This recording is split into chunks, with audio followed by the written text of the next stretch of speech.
Hi, I'm Kevin Eikenberry, and I'm here to help you reach your potential as a leader and a human being. Welcome to Remarkable TV and the Remarkable Leadership Podcast. Today, I'm asking you a question. Are you a helicopter boss? Are you ready? Let's get started.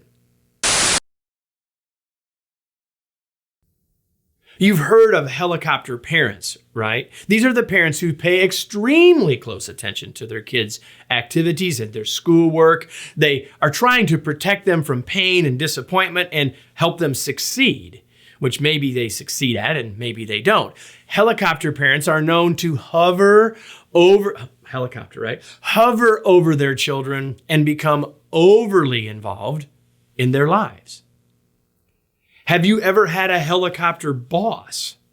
Someone who was hovering over you. Maybe they said they were trying to provide a safety net and keep you from failing, but it felt more like they were overly involved in your work. If you've ever had one of those bosses, did you love working for them? If you know someone who's had one of those bosses, did they love working for them? Chances are the answer in both cases is no. Even if the intention of the helicopter boss is good, with good intention, it's not working. So now the question is, how do we know if we are one? Well, I have 3 questions and a suggestion for you in that regard. Question number 1 is, how frequently are you checking in?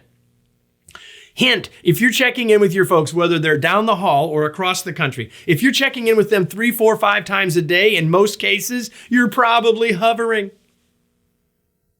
And more importantly, though, than just that cadence itself is, how do others view that cadence? In other words, if I'm interacting with someone on my team every 3 or 4 hours and it's helping them and you know from their behavior that they're welcoming it, then you might not be hovering now. That same cadence in the future might be seen as hovering by them, but maybe not right now. And then maybe the most important question of the 3 is, what is your intention in checking in? I started by saying that many helicopter bosses aren't trying to hover. They're not trying to get in the way. They're not trying to impede success. They're actually trying to help success, but it might be seen as micromanagement. It might be seen as not trusting. And so if those are really your intentions, you've got a bigger problem.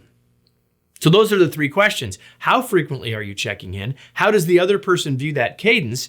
And what's your intention in doing that checking in? Do they see it as checking in or checking up? And that leads to the suggestion, which is to ask for feedback. How do you know if you're a helicopter boss? Maybe you need to ask people what they think. Is your level of communication and checking in helpful, supportive, or harmful and in the way?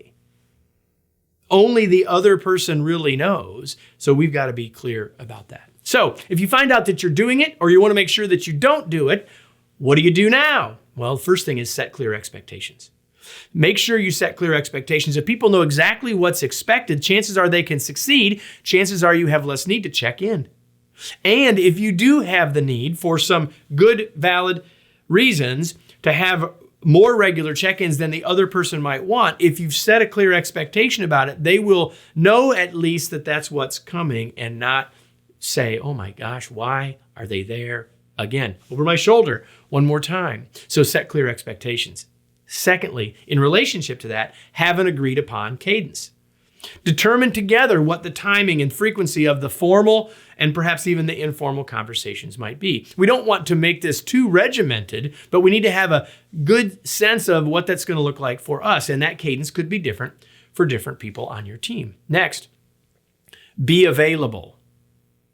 Make sure that people know they can come to you. You don't always have to go to them. Let them know that if your door's open, they can come in. Let them know if you're working remotely, when they can find you, have office hours, whatever that might look like. Make sure that you are available and people know that they can come to you when they need you, rather than you feeling like you have to always show up in their space, in their work, in their face. And lastly, help from their perspective.